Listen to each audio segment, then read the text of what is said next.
Hi everyone, आइए साधारण ब्याज के इस क्वेश्चन का सॉल्यूशन करते हैं। ये क्वेश्चन और सभी क्वेश्चन से बिल्कुल ही अलग है। वो क्या अलग है वो मैं आपको बताऊंगा जब मैं अच्छे से समझाऊंगा। ठीक है, क्वेश्चन क्या है आपका, 5,000 रुपये का 3 वर्षों का साधारण ब्याज बताइए क्या होगा यदि साधारण ब्याज की जो दर है भाई वो दिया हुआ है 4% अर्धवार्षिक। यहाँ पे जो दिया हुआ है वार्षिक नहीं दिया हुआ है, अर्धवार्षिक दिया हुआ है। अभी तक मैंने जितने भी क्वेश्चन का सॉल्यूशन मैंने आपको बताया है वो सारे के सारे जो रेट दिए हुए होते थे, दर जो दिए हुए थे वो वार्षिक दिए हुए होते थे, लेकिन ये अर्धवार्षिक है। तो मैं इसका क्या मतलब है मैं आपको अच्छे से समझा दूंगा प्रैक्टिकली, ताकि आपको इस क्वेश्चन को सिर्फ रटना ना पड़े, आप अच्छे से समझ जाओ। ठीक है, देखिए इसमें प्रिंसिपल यानी कि मूलधन की बात कर लेते हैं। मूलधन कितना दिया हुआ है भाई, तो 5,000 रुपया मूलधन दिया हुआ है। ठीक है, इसके बाद हम लोग टाइम की बात कर लें तो वर्ष दिया हुआ है 3 वर्ष, टाइम दिया हुआ है 3 वर्ष, 3 ईयर्स, ये मेरा टाइम दिया हुआ है।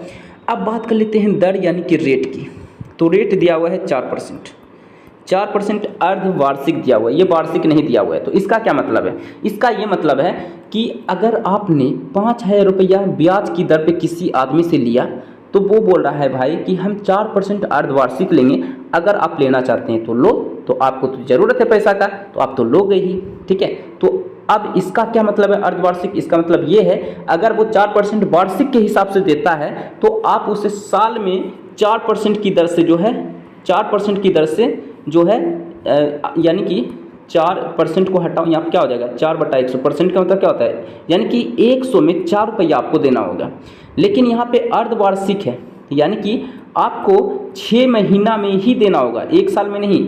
यानी कि साल का आधा कर दो, साल का आधा यानी 6 महीना, 6 महीना में आपको 4% देना है, यानी कि 100 में 4 रुपया आपको 6 महीना में ही देना है। तो सोचो 1 साल में कितना दोगे, 1 साल में कितना दोगे, 6 महीना में 4% दे रहे हो तो 12 महीना में कितना दोगे, 12 महीना यानी कि साल में इसे बदल दो, रेट को भी साल में बदल दो, तो 12 महीना में कितना दोगे।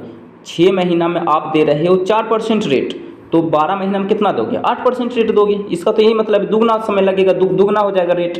तो इस रेट को क्या करो आप, ये जो रेट दिया हुआ है भाई, रेट जो आपका दिया हुआ है इससे भी आप क्या करो यहाँ पे इससे भी दुगना कर दो, तो ये साल में रेट आपका बदल जाएगा। ठीक है, 4% ना लिख करके आप क्या लिखोगे 8%। 8% क्यों लिख रहे हैं, क्योंकि ये जो हमारा फॉर्मूला होता है वो रेट जो है वार्षिक ब्याज की दर से हम लोग निकालते हैं। ठीक है, ओके।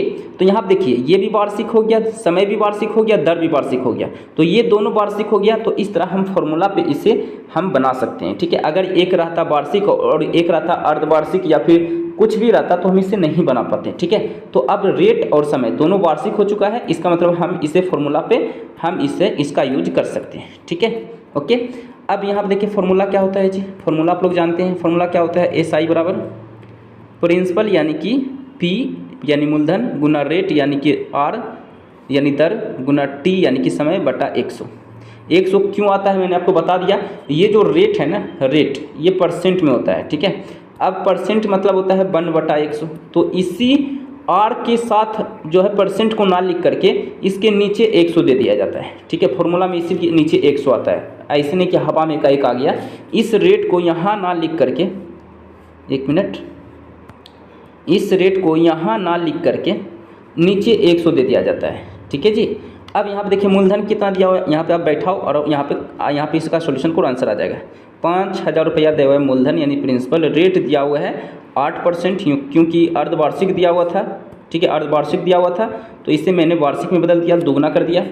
ये उसका टाइम कितना दिया हुआ है, तो 3 वर्ष बटा 100। ठीक है, अब यहाँ पे इसे कैंसिल करो, आपका आंसर आ जाएगा। ठीक है, कैंसिल कैसे करोगे जी, तो कैंसिल करना बहुत ही इजी है भाई, कोई इसमें बड़ी बात नहीं है। 2 जीरो से सिर्फ 2 जीरो काटो, बाकी सबको गुना कर दो, हो गया आपका आंसर। तो इन सभी को 50 गुना 8 गुना 3, इन सभी को गुना कर दो, आपका आंसर आ गया। ठीक है जी, तो इनको हम जब गुना किए तो कितना आया जी, जब इन्हें मैंने गुना किया तो ये आ गया आपका 1200 रुपये। ठीक है, यानी SI साधारण ब्याज आपका क्या आ चुका है जी, 12,000 रुपया SI यानी सिंपल इंटरेस्ट आपका आ चुका है 1200 रुपया। ठीक है, तो ये आपका आंसर हो गया। ठीक है, मान लो अगर क्वेश्चन में आपसे पूछता कि इसका मिश्र धन बताओ, तो अमाउंट बताओ, तो अमाउंट यानी मिश्र धन बराबर तो आप फॉर्मूला आप जानते ही हो, प्रिंसिपल में आप इंटरेस्ट यानी कि जो आपने एसआई निकाला है उसको आप ऐड कर देते हो, जोड़ देते हो, तो आपका मिश्र धन निकल के आ जाता है। तो प्रिंसिपल 5,000 रुपया क्वेश्चन में दिया हुआ था, इसमें एसआई मैंने 1200 निकाला है, वो ऐड कर करके हम इसका मिश्र धन भी निकाल सकते हैं, बट ये पूछा नहीं गया है। ठीक है, तो यही आपका फाइनल आंसर हो गया 1200 रुपया सिंपल इंटरेस्ट। ठीक है जी, तो इस क्वेश्चन में आपको समझने वाली बात थी कि जो यहाँ पर रेट दिया हुआ है वो वार्षिक नहीं दिया हुआ था। अब इसे हम वर्ष में बदलेंगे इस रेट को, तो हम लोग जानते हैं आधा साल में 4% लग रहा है, तो पूरा एक साल में कितना लगेगा, तो 4 दूनी 8% लगेगा। अब मैंने इस साल में क्यों बदला रेट को, क्योंकि टाइम दिया हुआ है साल में, तो इसको भी रेट को मैंने बदल दिया साल में। ठीक है, सो इस तरह अपने इसका सॉल्यूशन करना है। ठीक है, सो थैंक यू।